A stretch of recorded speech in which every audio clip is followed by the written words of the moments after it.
Le commerce international permet à des entreprises de gagner des milliards de dollars chaque année. De ce fait, ce domaine recrute énormément avec des salaires incroyables. Dans cette vidéo, je te fais un top 4 des meilleurs métiers dans le commerce international, des métiers qui te permettront de gagner énormément d'argent, mais surtout, je te montre comment y accéder en fonction du type de baccalauréat que tu as. Le commerce international, c'est quoi? Le commerce international au sens large, c'est le fait d'échanger des produits et services d'un pays à un autre. Autrement dit, supposons que tu sois au Sénégal et que tu commandes des produits à partir de la France et que tu te les fasses livrer directement au Sénégal.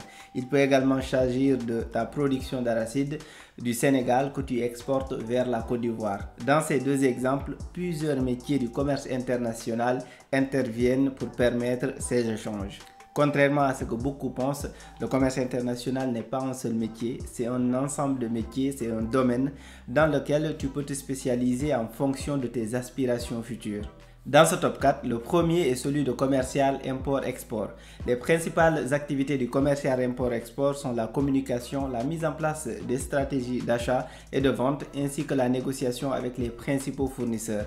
Il y a un élément important au sein de l'entreprise. Sa mission consiste entre autres à gérer les relations entre son entreprise et les fournisseurs, ce qui lui donne une haute responsabilité. Si tu souhaites exercer ce métier, tu dois être capable de maîtriser les codes de la communication et être un bon communicant. Par ailleurs, si tu veux aller loin dans ce métier, tu dois aussi faire de la prospection de nouveaux clients pour les attirer. Pour porter toutes ces casquettes, tu dois obligatoirement avoir de l'assurance, avoir de la confiance en toi et être capable d'apprendre vite. Ce sont des qualités indispensables pour réussir dans ce domaine.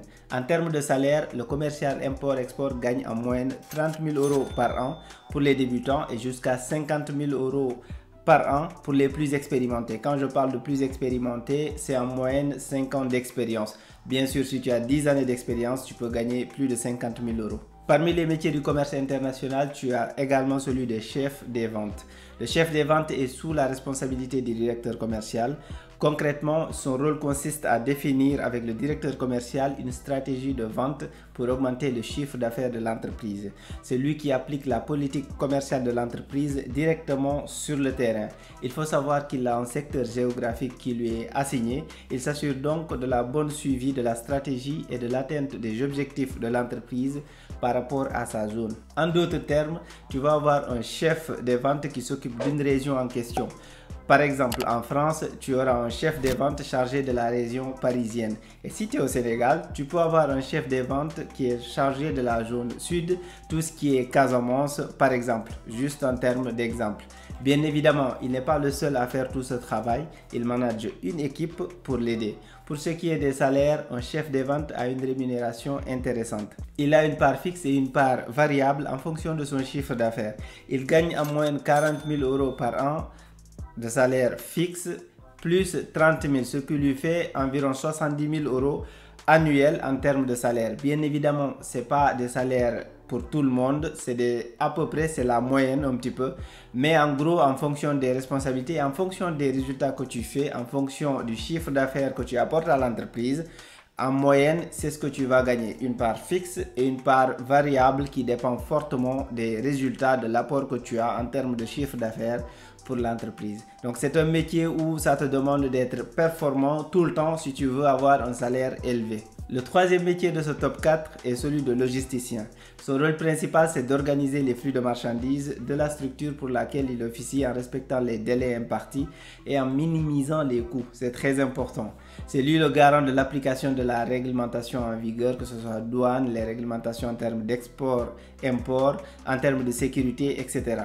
Pourquoi ce métier est important? C'est tout simplement un pilier fondamental du commerce international. C'est lui qui facilite les échanges dans le monde. Il faut savoir aussi que ce métier n'est pas du tout soumis à la nature de la balance commerciale d'un pays. On sait tous que la balance commerciale de la plupart des pays africains, notamment le Sénégal, la balance commerciale est déficitaire. On importe plus qu'on exporte. Ce métier intervient dans les deux sens.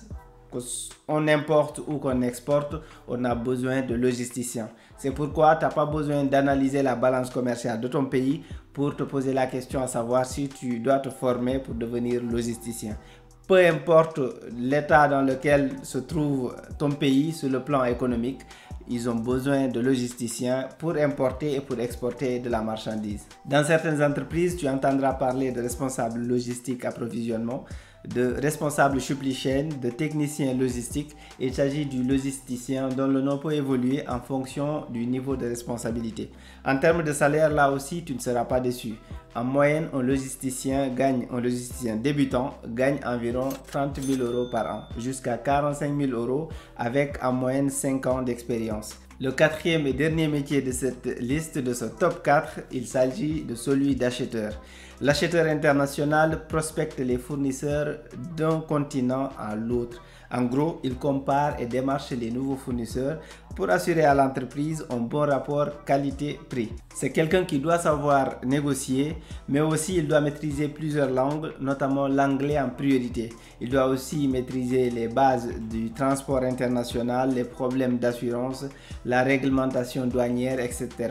Son expérience doit lui permettre aussi d'évaluer les risques de toute nature. Donc c'est quelqu'un d'assez polyvalent qui a besoin de maîtriser des langues internationales, mais aussi d'avoir une connaissance de façon globale des échanges internationaux. Cependant, le rôle de l'acheteur ne se limite pas seulement à ces éléments cités. De nos jours, il doit être capable de s'intéresser au packaging, aux qualités environnementales des produits, à la technologie, etc. Un acheteur débutant gagne environ 30 000 € par an, jusqu'à 60 000 € pour les plus expérimentés. N'oublie surtout pas que les salaires dépendent fortement des facteurs comme le pays où tu te trouves, la ville, le domaine, ton expérience, mais surtout ta capacité à négocier. J'ai donné des exemples de salaires en me basant sur les salaires en France. En général, si un salaire est élevé en France, il le sera aussi dans les autres pays à des échelles différentes, mais il sera aussi élevé. Autrement dit, tu n'auras pas forcément le même salaire qu'en France, au Sénégal pour un poste,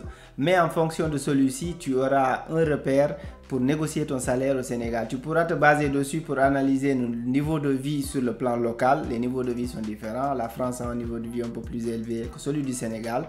Tu te baseras dessus pour analyser et mettre toutes les chances de ton côté afin de négocier un bon salaire. Avant d'aller en entretien, tu dois donc avoir les informations qui te permettront d'être en position de force lors des négociations. Si tu arrives sans rien dans la tête, sans un plan précis, tu risques d'être payé. On va te proposer le minimum pour le poste. Et si tu n'es pas capable de négocier, finalement, c'est soit tu acceptes ce qu'on te propose ou tu perds le poste. C'est pourquoi il est très important de savoir négocier, mais aussi il est très important de faire des recherches, de se préparer pour l'entretien, notamment pour la partie rémunération. Ce n'est pas du tout un tabou. Beaucoup pensent que c'est compliqué de parler d'argent. C'est très important. Personne ne travaille pour rien. Il faut se préparer pour l'entretien et notamment pour la partie rémunération. C'est très important. C'est fondamental d'ailleurs. L'avantage des métiers du commerce international, c'est qu'ils sont accessibles aux bacheliers littéraires de tout type, aux bacheliers scientifiques, aux bacheliers en gestion, aux bacheliers techniques, etc.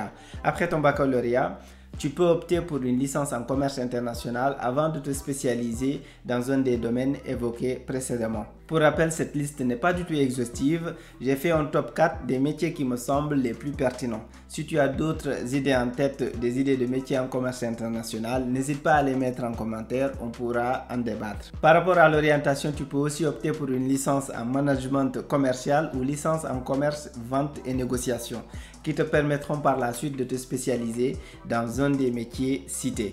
Tu as la possibilité de travailler avec ta licence ou de continuer jusqu'en master. Tu dois surtout faire des stages pendant ta formation. C'est primordial. Si tu veux trouver un emploi avec une formation professionnelle, le minimum que tu puisses faire, c'est de faire des stages pendant ta formation. Sinon, ça revient au même que de faire une formation universitaire. Les formations professionnelles sont intéressantes dans la mesure où elles te permettent d'aller appliquer ce que tu apprends directement dans l'entreprise.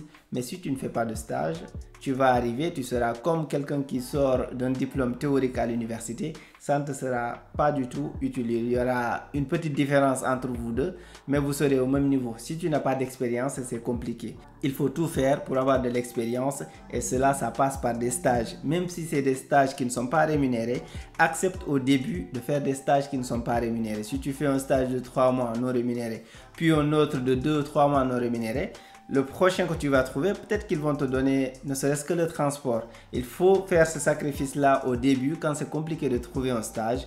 afin d'emmagasiner le maximum d'expérience et pouvoir derrière négocier pour la suite. Il faut penser à l'avenir, il ne faut pas penser à là maintenant, l'instant présent. Il faut se projeter, penser à l'avenir et chercher et trouver des stages, c'est important. J'espère que cette vidéo t'a plu et qu'elle te sera utile. N'oublie pas de t'abonner, de liker si c'est le cas. Merci et à très bientôt.